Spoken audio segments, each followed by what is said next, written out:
ناپاک عورتیں ناپاک مردوں کے لیے ہیں اور ناپاک مرد ناپاک عورتوں کے لیے، اور پاک عورتیں پاک مردوں کے لیے ہیں اور پاک مرد پاک عورتوں کے لیے۔ یہ پاک لوگ ان جھوٹوں کی باتوں سے بری ہیں اور ان کے لیے بخشش اور نیک روزی ہے۔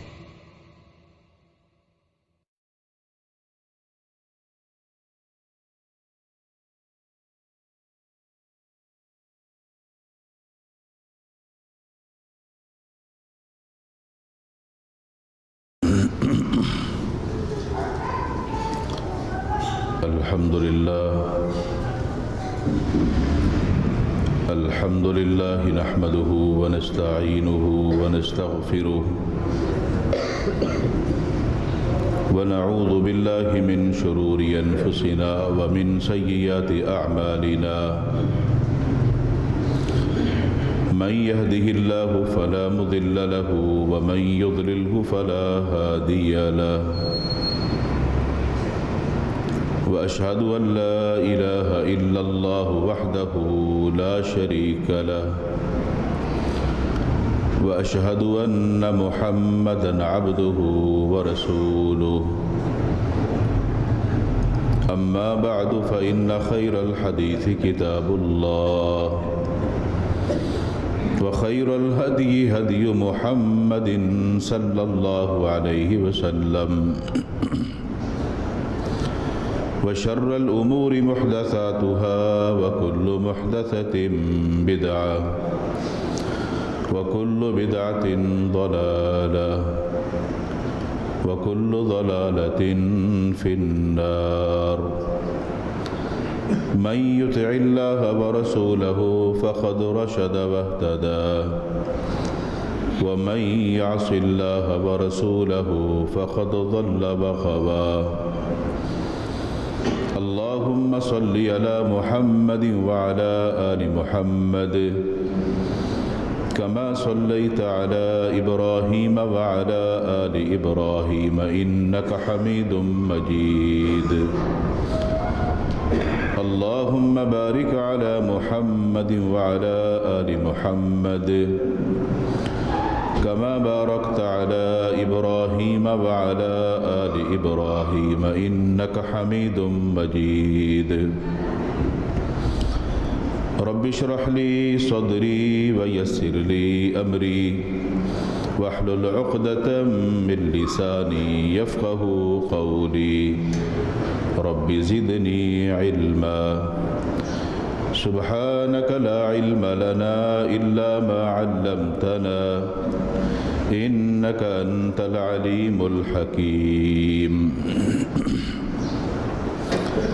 أعوذ بالله السميع العليم من الشيطان الرجيم من همزه ونفخه ونفثه بسم الله الرحمن الرحيم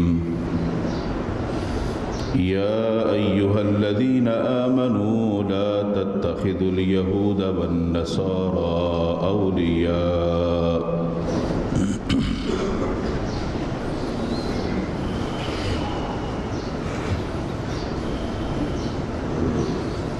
ہر قسم کی حمد و ثنا، کبریائی، بڑائی اللہ وحدہ لا شریک خالق کائنات مالک ارض و سما کے لیے۔ درود و سلام ہو امام الانبیاء، ہادی رہبر و رہنما احمد مجتبیٰ جناب محمد الرسول اللہ صلی اللہ علیہ وآلہ وسلم کی ذات اقدس پر، جن کو اللہ رب العالمین نے اس کائنات کے لیے رحمت للعالمین بنا کر مبعوث فرمایا۔ حضرات گرامی، جب بھی کوئی شخص اسلام قبول کرتا ہے اور کفر کو چھوڑ دیتا ہے، اس میں کچھ بنیادی تبدیلیاں پیدا ہونا شروع ہوتی ہیں، اور اس کے ساتھ ساتھ اس کی دوستی اور دشمنی کا جو معیار ہے وہ تبدیل ہو جاتا ہے۔ اس کے وہ دوست جو اسلام سے پہلے اس کے دوست تھے وہ اس کے دشمن بن جاتے ہیں، اور جو دشمن تھے وہ دوست بن جاتے ہیں۔ یہ تبدیلی دین اسلام کی حدود میں داخل ہونے کے بعد نظر آتی ہے، اور کئی سارے اس کے جو نئے بننے والے دوست ہوتے ہیں ان کے ساتھ مل کر اللہ کے دین کی خاطر اپنے پرانے دوستوں کو وہ اپنا دشمن سمجھ کر ان کے خلاف لڑائی کرنے کے لیے اپنی جان کی پرواہ کیے بغیر، اپنے مال کی پرواہ کیے بغیر لڑنے کے لیے بھی تیار ہو جاتا ہے۔ اور یہ تمام مثالیں رسول اکرم صلی اللہ علیہ وسلم کے صحابہ اکرام کی موجود ہیں کہ اسلام سے پہلے حالت کفر میں ان کے نظریات اور جذبات کچھ اور تھے، اسلام قبول کرنے کے بعد ہر چیز میں یکسر تبدیلی آ گئی۔ اور قرآن مجید فرقان حمید ایک موقع پر اس کا ذکر بھی کرتا ہے۔ اللہ کے عظیم پیغمبر سیدنا ابراہیم علیہ السلام جنہوں نے لوگوں کو دین کی دعوت دی اور دین کی طرف بلایا،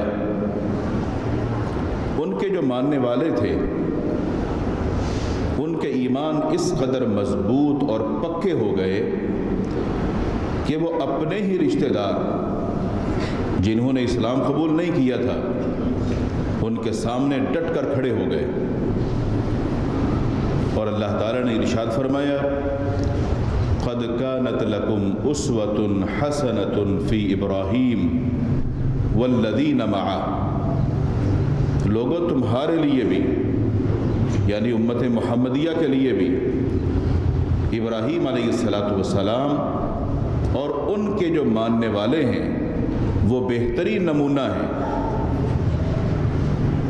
اذ قالوا لقومہم، جب ان لوگوں نے قوم کے لوگوں نے اسلام قبول کر لیا، ابراہیم علیہ السلام کا کلمہ پڑھ لیا تو برملا اظہار کرنے لگے، اپنے رشتہ داروں کو پیغام دینے لگے انا براء منکم ومما تعبدون من دون اللہ کفرنا بکم، قوم کے لوگوں جن کی تم پوجا کرتے ہو ہم اس سے بھی برات کا اعلان کرتے ہیں اور تم سے بھی برات کا اظہار کرتے ہیں، اب ہمارا اور تمہارا کوئی تعلق نہیں ہے۔ تم جو سمجھتے تھے کہ ہماری خونی رشتہ داریاں ہیں، اب صرف اور صرف رشتہ داری اگر ہوگی تو دین کی بنیاد پر ہوگی، اگر تم بھی دین قبول کر لیتے ہو تو ہمارے بھائی ہو، اگر دین قبول نہیں کرتے تو ہم اور تم دشمن ہیں ایک دوسرے کے۔ قرآن مجید فرقان حمید یہ پیغام دے کر ہمیں بتانا چاہتا ہے کہ اسلام کے جو ماننے والے ہیں، جو اپنے آپ کو مسلمان کہتے ہیں، ان کا جو تعلق ہے، ان کی دوستی، ان کی محبتیں وہ صرف دین کی بنیاد پر ہوں گی اور اللہ کی رضا کے لیے ہوں گی۔ جو بندہ مسلمان نہیں ہے، ایک مسلمان کی اس کے ساتھ دوستی اور محبت نہیں ہو سکتی۔ اس لیے اللہ رب العالمین نے قرآن مجید فرقان حمید میں دوسرے مقام پر اس کے متعلق ارشاد فرمایا، اہل ایمان کو خطاب کیا، یا ایھا الذین آمنوا لا تتخذوا الیہود والنصارى اولیاء، ایمان والو، یہودی ہوں یا عیسائی ہوں یہ تمہارے کبھی بھی دوست نہیں ہو سکتے۔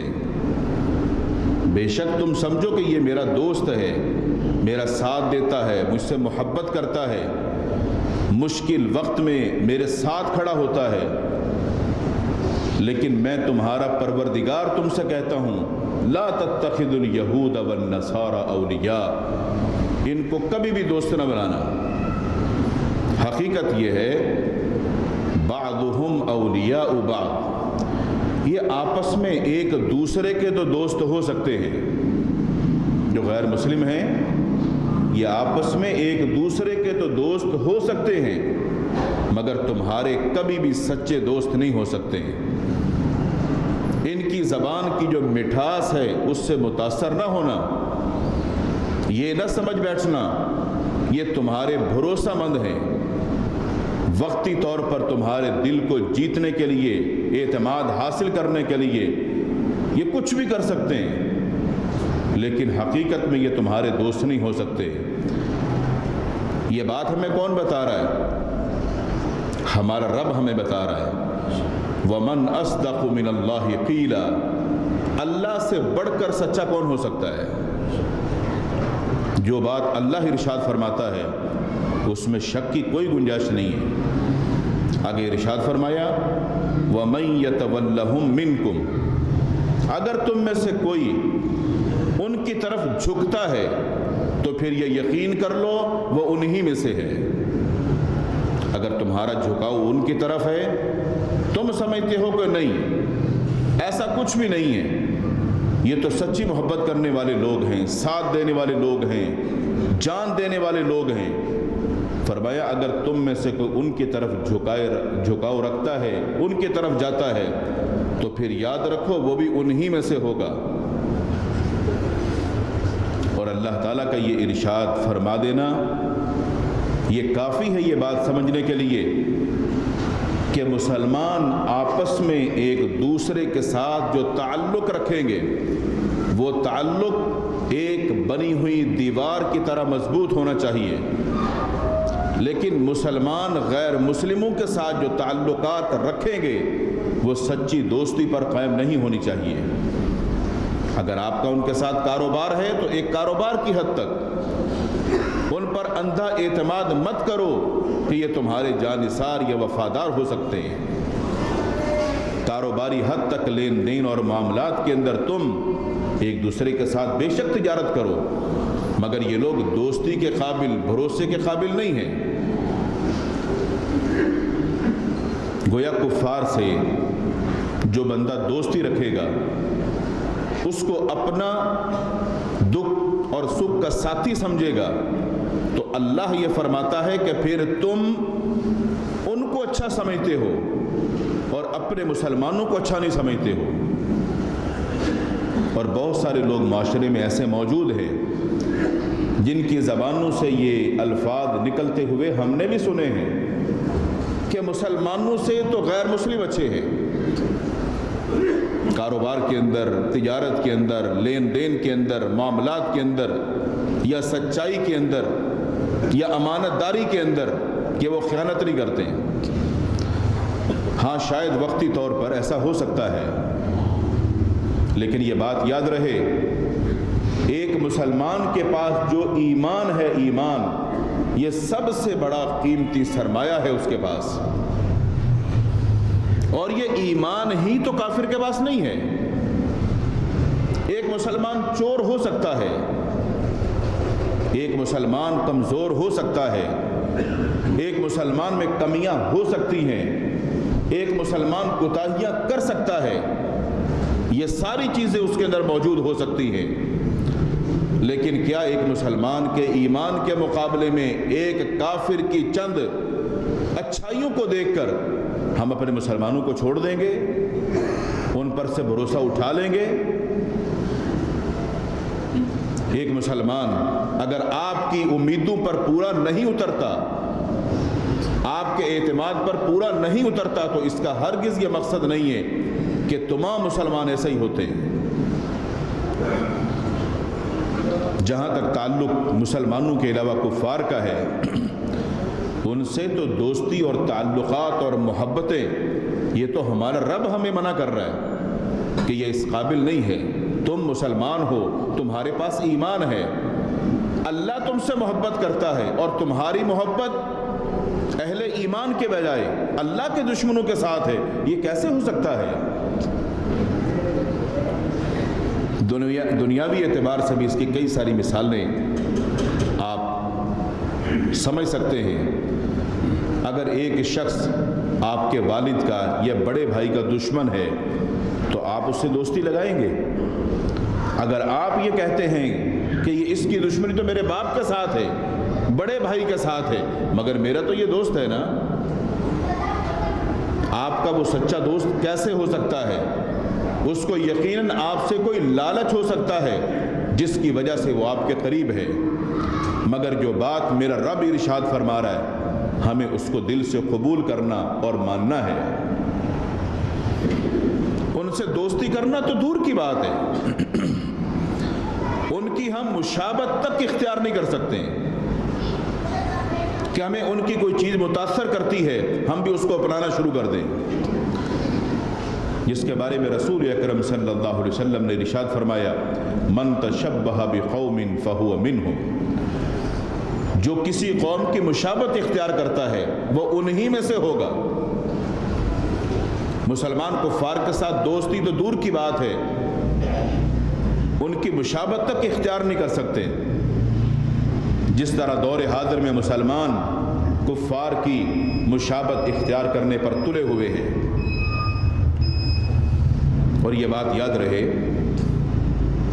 کفار نے نظریاتی طور پر مسلمانوں کے نظریے کو کمزور کرنے کے لیے جو ہتھیار استعمال کیا ہے وہ ان کے اپنے تہوار ہیں کہ وہ اپنے تہوار میں مسلمانوں کو محبت کے اظہار کے لیے دعوت دیتے ہیں اور مسلمان ان کے تہواروں میں شریک ہوتے ہیں خوشی خوشی، یہ سمجھ کر کہ بلانے والا تو میرا دوست ہے، جبکہ ان کی چال کیا ہے؟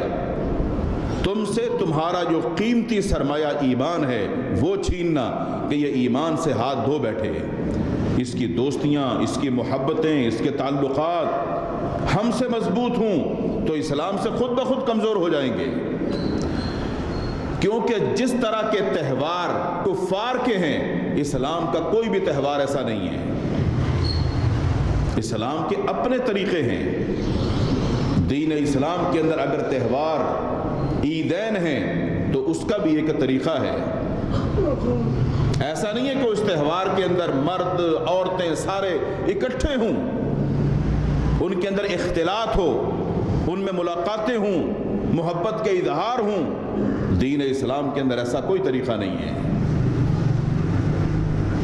دین اسلام کے اندر ایک دائرہ کار ہے، اس دائرے میں رہتے ہوئے ہم اپنے ان تہواروں کو مناتے ہیں اور وہ سارے اللہ کی بندگی کرتے ہوئے ہم ان کو مناتے یا اپناتے ہیں، اور ان کے ہاں جو آزادانہ ایک ماحول ہوتا ہے، ایک مسلمان اسلام کی پابندیوں کی وجہ سے ان کے آزادانہ ماحول سے متاثر ہوتا ہے اور یہ سمجھتا ہے کہ ان کے تو مزے ہیں، تو وہ بھی ان کی طرف مائل ہوتا ہے اور اس کا تعلق پھر اسلام سے کمزور پڑ جاتا ہے۔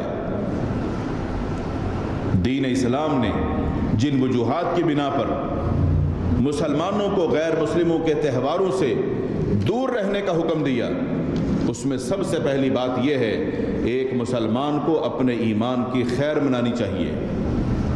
اللہ رب العالمین کا فرمان وَمَن يَكْفُرْ بِالْإِيمَانِ فَقَدْ حَبِطَ عَمَلُهُ وَهُوَ فِي الْآخِرَةِ مِنَ الْخَاسِرِينَ، اگر کسی بندے نے ایمان کو چھوڑ کر کفر اختیار کیا، ان کی طرف مائل ہو گیا، تو وہ یقین کر لے اس کے سارے عمل برباد ہو گئے اور آخرت کے اندر وہ خسارہ پانے والا ہوگا۔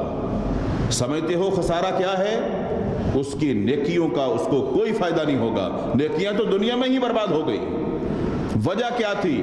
اسلام سے دور ہو گیا اور کفر کے قریب ہو گیا، مسلمانوں سے دور ہو گیا، کفار کے قریب ہو گیا، مسلمانوں سے تعلقات کمزور کر دیے، غیر مسلموں سے تعلقات مضبوط کر لیے۔ دوسرے مقام پر اللہ رب العالمین نے ارشاد فرمایا کہ وَلَا يَزَالُونَ يُقَاتِلُونَكُمْ حَتَّى يَرُدُّوكُمْ عَنْ دِينِكُمْ إِنِ اسْتَطَاعُوا۔ تمہیں کیا معلوم، جس طرح کافر مسلمانوں کے خلاف لڑ رہے ہیں، مسلمانوں کو قتل کر رہے ہیں، اگر کفار کے بس میں ہوتا تو یہ تمہیں تمہارے دین اسلام سے پھیر کر اپنے کفر کی طرف لے آتے ہیں۔ وہ تو چاہتے ہی اسلام کا خاتمہ ہے، مسلمانوں کا خاتمہ ہے۔ اگر ان کے بس میں ہوتا تو وہ یہ پوری کوشش کرتے کہ مسلمانوں کو اسلام سے دور کر کے کفر میں داخل کر لیں، مگر جو پکے ایماندار ہیں وہ اللہ پر ایمان رکھے ہوئے صراط مستقیم پر ڈٹے ہوئے ہیں، اور جو کمزور ایمان والے وہ ان سے متاثر ہوتے ہیں اور وہ ان کی طرف مائل ہو جاتے ہیں، اور ان کو کفار کا سب کچھ اچھا لگنے لگتا ہے، اور دین اسلام مشکل اور اس میں شدت نظر آتی ہے۔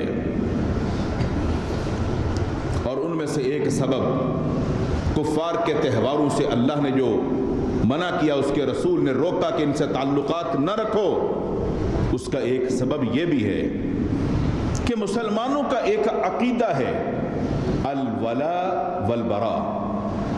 یہ جو عقیدہ ہے، اس عقیدے کی جو بنیاد ہے وہ صرف اور صرف یہ ہے، ایک مسلمان دوسرے مسلمان سے جو محبت کرتا ہے اللہ کی رضا کی خاطر، اگر ایک مسلمان دوسرے مسلمان سے ناراض ہوتا ہے تو وہ بھی اللہ کی رضا کی خاطر۔ تو یہ تو مسلمانوں کا آپس کا تعلق ہوا، ایک مسلمان کی دوسرے سے دوستی بھی اللہ کی رضا کی خاطر، اور دشمنی اور ناراضگی بھی اللہ کی رضا کی خاطر۔ تو جو کفار ہیں وہ کس طرح یہ حق حاصل کر سکتے ہیں مسلمانوں سے کہ ہماری ان کے ساتھ دوستی ہو؟ جب مسلمان اللہ کی رضا کو چھوڑتا ہے، اللہ کی رحمت سے دوری اختیار کرتا ہے، تو پھر اس کو کوئی بھی مسلمان اچھا نہیں لگتا، پھر اس کو کافر اچھے لگتے ہیں، ان کے تہوار اچھے لگتے ہیں۔ تو مسلمانوں سے دوستی یہ تو دور کی بات ہے، پھر وہ ان سے دوری، ان پر بد اعتمادی اور کافروں پر اعتماد کرتا ہے، اور ان کا مذہب، ان کے معاملات اس کو اچھے لگتے ہیں۔ قرآن مجید فرقان حمید میں اللہ تعالیٰ نے ایک جگہ ذکر کیا اہل ایمان کا، نبی صلی اللہ علیہ وسلم سے فرمایا لا تجد قوما یؤمنون باللہ والیوم الآخر یوادون من حاد اللہ ورسولہ۔ اے نبی صلی اللہ علیہ وسلم، اہل ایمان میں سے آپ کسی کو بھی ایسا نہیں پائیں گے کہ وہ ان سے دوستی کرے جو اللہ اور اس کے رسول کے نافرمان لوگ ہوں، دین کے باغی لوگ ہوں۔ اہل ایمان میں سے کوئی بندہ بھی ایسا نہیں پاؤ گے کہ جو ان سے دوستی کرے کہ جو مسلمان نہیں ہے۔ مسلمانوں کی دوستیاں مسلمانوں کے ساتھ ہیں، اور مسلمان دوستی اور تعلقات کے اندر جس چیز کو ترجیح دیتے ہیں وہ اہل ایمان کو ترجیح دیتے ہیں۔ اہل ایمان میں سے کوئی بندہ بھی ایسا نہیں ہوگا جو اہل ایمان کو چھوڑ کر دوسروں سے دوستی کرے۔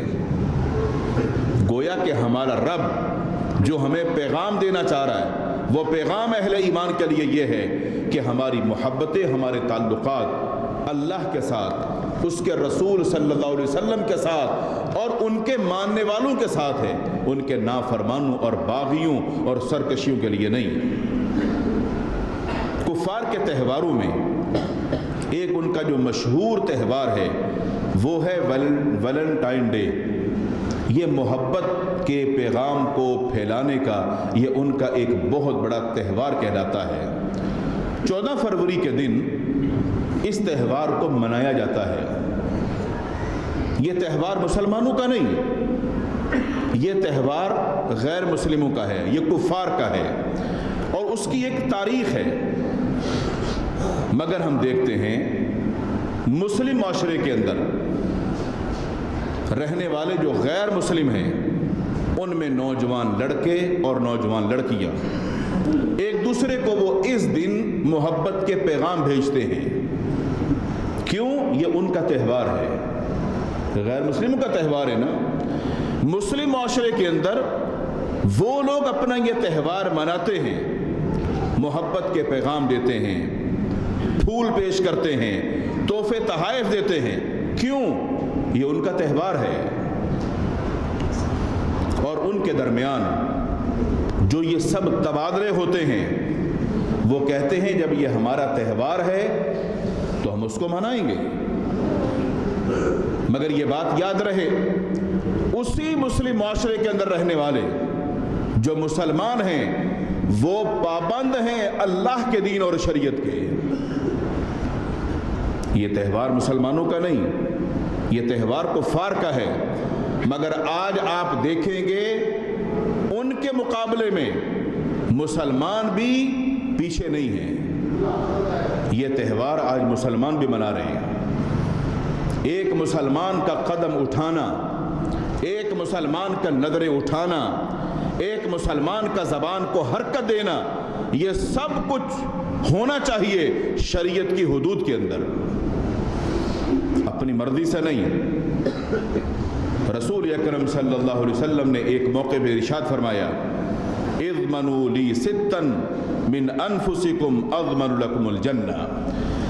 اگر تم میں سے کوئی بھی شخص مجھے 6 چیزوں کو ضمانت دے دے تو میں محمد الرسول اللہ صلی اللہ علیہ وسلم اس کو جنت کی ضمانت دیتا ہوں. کیا؟ جب بھی بات کرو گے تو سچ بولو گے، وعدہ کرو گے تو پورا کرو گے، امانت رکھوائی جائے گی تو خیانت نہیں کرو گے، اپنی شرم گاہوں کی حفاظت کرو گے، اپنی نظروں کو جھکا کے رکھو گے، اپنے ان ہاتھوں کو غلط کاموں کے لیے استعمال نہیں کرو گے. اگر کوئی ان 6 چیزوں کی ضمانت دے دے تو فرمایا کہ میں محمد الرسول اللہ صلی اللہ علیہ وسلم اس کو جنت کی ضمانت دیتا ہوں. دوسری حدیث میں ارشاد فرمایا، ایاکم والجلوس بالطرقات. لوگوں، راستوں کے اندر گزرگاہوں میں بیٹھنے سے رک جاؤ. جو راستے اور گلیاں ہیں ان کے اندر نہ بیٹھے کرو. صحابہ کرام نے جیسے ہی سنا کہنے لگے اللہ کے نبی صلی اللہ علیہ وسلم، ہماری مجبوری یہ ہے کہ سارا دن محنت مزدوری کر کے شام کو واپس لوٹتے ہیں، تھوڑی دیر کے لیے کسی جگہ کونے نکر پر حال احوال کرنے کے لیے بیٹھتے ہیں، اور بیٹھنے کا مقصد ہمارا آپس میں گفتگو کرنا ہوتا ہے اور ہمارا کوئی مقصد نہیں ہوتا. فرمایا اگر ایسا ہی ہے تو جس جگہ جس راستے پر تم بیٹھے ہو اس کے کچھ حقوق ہیں، پھر وہ ادا کرنے ہوں گے. تمہاری اپنی مرضی نہیں چلے گی، اس کے حقوق ادا کرنے ہوں گے. اللہ کے نبی صلی اللہ علیہ وسلم نے ارشاد فرمایا ان حقوق کو پھر ادا کرنا. صحابہ نے پوچھا اللہ کے نبی صلی اللہ علیہ وسلم پھر وہ حقوق کیا ہیں؟ آپ نے ارشاد فرمایا یاد رکھو، غض البصر، اپنی نگاہوں کو پھر نیچے رکھنا ہے. اگر کسی جگہ راستے پر بیٹھنا ہے، جیسے لوگ آج کل اپنے گھر کے دائیں بائیں چبوترے بنا کر ان پہ بیٹھے ہوتے ہیں، بیٹھنے والوں کے لیے پیغام کیا ہے؟ غض البصر، نگاہوں کو نیچے رکھنا ہے. بیٹھ کر کسی کو تاڑنا نہیں ہے، نظریں نہیں ان پر ٹکانی، اپنی نگاہوں کو نیچے رکھنا ہے. یہ راستے کا حق ہے. وکف الاذی، اپنے ہاتھوں کو روک کے رکھنا. یہ ہاتھ کسی کی عزت یا مال یا جان کی طرف نہیں بڑھنے چاہیے. ورد السلام، اور اگر کوئی گزرنے والا سلام کہے اپنی باتوں میں اتنا مگن نہ رہنا کہ اس کے سلام کا جواب نہ دے سکو، اس کے سلام کا جواب بھی دینا. والامر بالمعروف والنہی عن المنکر، پھر اگر ایسا ہی ہے تو نیکی کی تلقین کرنی ہوگی اور گناہوں کو روکنا ہوگا. مسلمان اپنی مرضی کی زندگی کیسے بسر کر سکتا ہے؟ وہ شریعت کے حدود کے دائرے میں رہتے ہوئے پابند ہے ان چیزوں کا، اس کی اپنی کوئی مرضی نہیں ہے، اس لیے کہ وہ اپنے آپ کو مسلم کہتا ہے، اپنے آپ کو وہ پابند کہلاتا ہے اللہ اور اس کے رسول کا اور شریعت کا. رسول اکرم صلی اللہ علیہ وسلم نے ایک موقع پر زنا کا ذکر کرتے ہوئے ارشاد فرمایا، آپ نے فرمایا کہ آنکھ کا زنا یہ ہے کہ وہ حرام کو دیکھے. اللہ نے حرام کیا ہے مردوں کے لیے کہ وہ عورتوں کو دیکھیں، ان عورتوں کو جن کو اللہ نے پردے کا حکم دیا، جو عورتیں پردہ نہیں کرتی وہ بھی گناہگار ہیں، اور جو مرد ان عورتوں کو دیکھتے ہیں وہ مرد بھی گناہگار کہلائیں گے۔ فرمایا آنکھوں کا زنا یہ ہے کہ وہ ان کو دیکھیں، زبان کا زنا یہ ہے کہ وہ ان سے اس طرح کی گفتگو کریں، اور نفس تمنا اور خواہش کرتا ہے، دل ان کی طرف مائل ہوتا ہے، چاہت پیدا ہوتی ہے، اور شرمگاہ یا تصدیق کرتی ہے یا تکذیب کرتی ہے، یعنی بندہ ان معاملات میں پڑھ کر یا حد پار کرتا ہے یا پھر رک جاتا ہے۔ اب تھوڑا سا سوچئے کہ ہماری نظریں کیا کر رہی ہیں، نگاہیں کیا کر رہی ہیں، زبان کیا بولتی ہے، اور ہمارے معاملات کیسے ہیں۔ شریعت کو چھوڑ کر غیر مسلموں کے طریقے پر چلتے ہوئے اگر ویسا ہی بننے کی کوشش کر رہے ہیں تو یہ رسول اکرم صلی اللہ علیہ وسلم نے پیش گوئی پہلے ہی فرما دی۔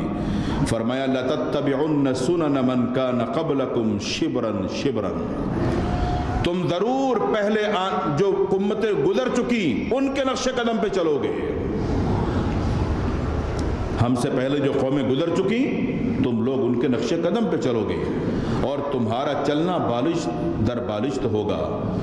آگے ارشاد فرمایا وَذِرَاعًا بِذِرَاعٍ، ہاتھ در ہاتھ ہوگا، بالکل برابر سرابر، جیسے وہ کیا کرتے تھے ویسے ہی تم کرو گے۔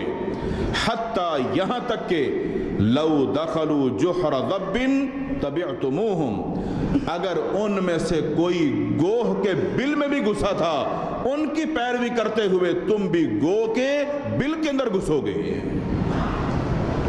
صحابہ نے سنا تو حیران ہو گئے، کہنے لگے اللہ کے نبی صلی اللہ علیہ وسلم کیا یہ یہود و نصارہ ہوں گے؟ آپ نے فرمایا پھر اور کون؟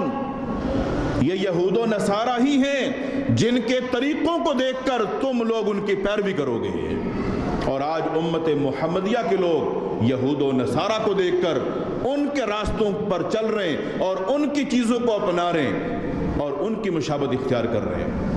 تہوار ان کے ہیں، منانے والا مسلمان ہے، دن مقرر ان کے ہیں، منانے والا مسلمان ہے، پیغام ان کا ہے، پھیلانے والا مسلمان ہے۔ یہ رسول اکرم صلی اللہ علیہ وسلم کی پیش گوئی ہے جو آج پوری ہو رہی ہے۔ آپ تھوڑا سا دائیں بائیں نظر گھمائیے، آپ کو پتہ چلے گا آج کا نوجوان ان کی مشابہت کیسے اختیار کرتا ہے۔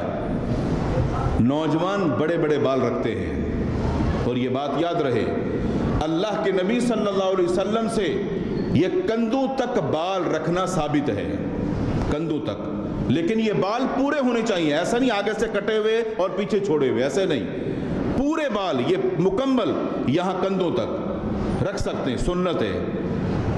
لیکن آج کا نوجوان کیا کرتا ہے؟ بال بڑے رکھتا ہے اور پیچھے پونی باندھتا ہے۔ یہ پونی کون باندھتے ہیں؟ غیر مسلم، مسلمان نہیں۔ مسلمان اگر بال بڑے رکھے گا تو ان کو کھلے چھوڑے گا، اور کفار کی مشابہت یہ ہے کہ ان کے طریقے پر آپ کے بال ہوں۔ اگر آپ سنت سمجھ کر رکھتے ہیں تو سنت کے طریقے پر آپ کو چلنا پڑے گا۔ آج کا نوجوان اپنے سر کے بالوں کی کٹنگ یا اپنی داڑھی کی جو کٹنگ کرواتا ہے، کن کے طریقے پر؟ غیر مسلموں کے طریقے پر۔ اللہ کے نبی صلی اللہ علیہ وسلم نے داڑھی رکھی اور آپ نے فرمایا داڑھی کو معاف کر دو، آپ نے کبھی داڑھی نہیں کاٹی۔ اگر کوئی کاٹتا ہے تو یہ پیغمبر کا طریقہ نہیں، ویسی کٹنگ کرواتا ہے تو یہ یہود و نصارہ کی مشابہت اختیار کرتا ہے۔ اور لوگ اس داڑھی کے ساتھ کس طرح کے ڈیزائن بنوا کے فیشن کروا کے سمجھتے ہیں کہ ہم خوبصورت لگ رہے ہیں۔ ایسے چہروں پر دنیا میں بھی پھٹکار ہے اور آخرت کے اندر بھی لعنتیں برسیں گی۔ آپ کس کا مذاق اڑا رہے ہیں؟ یہود و نصارہ کو خوش کرنے کے لیے میرے پیغمبر کی سنت کا مذاق اڑا رہے ہیں۔ اور پھر آج کا نوجوان کانوں کے اندر بالیاں، ہے کون؟ مسلمان۔ جس گھر میں پیدا ہوا وہ کون؟ مسلمان۔ اور یہ کون؟ غیر مسلموں کی مشابہت کرتے ہوئے کانوں میں بالیاں، بالوں میں پونی، کانوں میں بالیاں، کون ہے؟ مسلمان۔ شرم آنی چاہیے ایسے شخص کو جو اپنے آپ کو مسلمان کہلاتا ہے۔ مسلمانوں کا یہ طریقہ نہیں ہے۔ اور اس کے ساتھ ساتھ پھر گلے کے اندر زنجیر، کفار کی مشابہت اختیار کرتے ہوئے گلے کے اندر زنجیر، کفار کی مشابہت اختیار کرتے ہوئے اپنی کلائی کے اندر دھاگا باندھا ہوا ہے، کڑا پہنا ہوا ہے، چھلا پہنا ہوا ہے، اور مختلف قسم کے بیلٹ باندھے ہوئے کلائی کے اندر۔ کن کی مشابہت کرتے ہوئے؟ کفار کی مشابہت اختیار کرتے ہوئے۔ میرے محمد الرسول اللہ صلی اللہ علیہ وسلم نے ایسی کوئی تعلیم نہیں دی۔ اور ان کے مقابلے میں مردوں کے علاوہ خواتین بھی پیچھے نہیں ہیں۔ خواتین کی صورتحال یہ ہے، آج کی نوجوان لڑکیاں جس معاشرے میں ہم رہتے ہیں، آپ دیکھیں کہ ان کے لباس کس طرح ہیں، ان کے تنگ اور چست لباس، اس طرح کے لباس پہن کر گھروں سے نکلنا گویا لوگوں کو دعوت زنا دینا، اور اس کے ساتھ ساتھ ان کے بھی کٹے ہوئے چھوٹے چھوٹے بال، تنگ لباس کے ساتھ چھوٹے بال، اور پھر میک اپ کر کے گھروں سے نکلنا گویا کہ یہ شیطان کی چیلیاں ہیں، اور اس کے جال کو بچھانے کے لیے مسلم معاشرے کے اندر فحاشی کو فروغ دے رہی ہیں۔ اور ان کی شلواریں ٹخنوں سے اوپر، مردوں کی شلواریں ٹخنے سے نیچے اور عورتوں کی شلواریں ان کے ٹخنے سے بھی اوپر، چھوٹی چھوٹی قمیضیں اور ہاف بازو پہن کر بازاروں اور گلیوں کے اندر یہ مٹک مٹک کر چلنا، وہ کیا سمجھتے ہیں کہ وہ خوبصورت لگ رہی ہیں؟ ایسے جسموں پر دنیا اور آخرت کے اندر پھٹکار اور لعنت کے سوا کچھ بھی حاصل نہیں ہوگا۔ اور لوگ یہ سمجھتے ہیں کہ یہ ماڈرن لوگ ہیں، ماڈرن۔ یہ ماڈرن نہیں ہیں، یہ رسول اکرم صلی اللہ علیہ وسلم نے جو قوم جہنم کے اندر جانے والی ہے، یہ وہ قوم تیار ہو رہی ہے جو دنیا میں پل کر جہنم کے راستے پر جانے والی قوم ہے۔ ایسے لوگوں کو ماڈرن کہنا، ایسے لوگوں کو پڑھے لکھے کہنا، ایسے لوگوں کو برگر فیملی کہنا، یہ الفاظ زیب نہیں دیتے کہ ایسے لوگوں کا ہے کہ یہ پڑھے لکھے لوگ ہیں۔ یہ دنیا کے جاہل ترین لوگ ہیں جن کے پاس دین کی کوئی تعلیم نہیں، جن کے پاس دین کا کوئی علم نہیں۔ اگر ان کے پاس تعلیم ہوتی دین کی تو ان کو لباس کا پتہ ہوتا، ان کو حیا کا پتہ ہوتا۔ ایک مسلمان کے پاس اس کا جہاں قیمتی زیور ایمان ہے، اس کے ساتھ اس کے پاس حیا بھی ہونی چاہیے، اور جس کے پاس حیا نہیں ہے اس کے پاس پھر باقی کیا بچا۔ اور جہاں تک تعلق اس دن کے حوالے سے ہے جو غیر مسلم لوگ 14 فروری کو مناتے ہیں، اس کی بھی تھوڑی سی میں تاریخ بتا دوں، کیونکہ ماشاءاللہ بہت سارے نوجوان مرد، لڑکے اور اوپر خواتین بھی موجود ہیں، تاکہ ان تک یہ میرا میسج پہنچ جائے۔ 14 فروری کو ہم دیکھتے ہیں، کیونکہ میں بھی سیکٹر 4 کی 1 نمبر گلی میں ہی میری دکان ہے، میں بھی دیکھتا ہوں 14 فروری کو کس طرح وہاں کونے میں پھول کی دکان سے کیسے نوجوان لڑکے لڑکیاں پھول خرید رہے ہوتے ہیں، کن کو دینے کے لیے۔ یہ دن کون سا، تہوار کس چیز کا، اس کی تاریخ کیا ہے؟ آئیے تھوڑا تاریخ سے دیکھتے ہیں۔ 3 صدی عیسوی میں ویلنٹائن ایک رومی شخص تھا جو کہ ایک پادری تھا، اس کو ایک راہبہ کے ساتھ عشق ہو گیا، یعنی ایک راہب کو ایک راہبہ کے ساتھ عشق ہو گیا۔ عیسائی روایات کے مطابق ان دونوں کا آپس میں نکاح نہیں ہو سکتا۔ اب جب وہ عشق کے نشے میں تھا، اس پادری نے راہبہ کو پھنسانے کے لیے اس سے کہا کہ مجھے خواب آیا ہے کہ اگر 14 فروری کو ایک راہب اور ایک راہبہ دونوں بغیر نکاح کے اگر جنسی تعلقات یہ قائم بھی کر لیں تو اس میں کوئی حرج کی بات نہیں ہے۔ تو لہذا ان دونوں نے منہ کالا کیا، اور غیر مسلم قوم ان لوگوں کے اس دن کو منانے کے لیے منہ کالا کرتے ہیں۔ ان کے پیچھے چلتے ہوئے آج مسلمان بھی یہی کچھ کر رہے ہیں۔ تھوڑا سا سوچئے، اگر آج کا نوجوان ایک پھول کا گلدستہ لے کر کسی لڑکی کو دینے کے لیے جاتا ہے تو کیا خیال ہے آپ کا؟ اگر آپ کے گھر کا ماحول ایسا ہے کہ لڑکا اتنا آزاد ہے تو کیا اس کی بہن کو کوئی پھول کا گلدستہ نہیں دینے آئے گا؟ تو آپ کہاں جا رہے ہیں؟ یہ نوجوان نسل کہاں جا رہی ہے؟ یہاں موجود تمام وہ محترم والدین، میں ان سے یہ گزارش کروں گا، اپنی اولاد پر اس حوالے سے آپ ذمہ دار ہیں، ان پر آپ نظر رکھیں گے کہ 14 فروری کو آپ کا نوجوان بیٹا ہے یا بیٹی یہ کیا کرتے ہیں اور کہاں جاتے ہیں، ان کا دن کس طرح گزرتا ہے، اس کے ذمہ دار آپ ہیں۔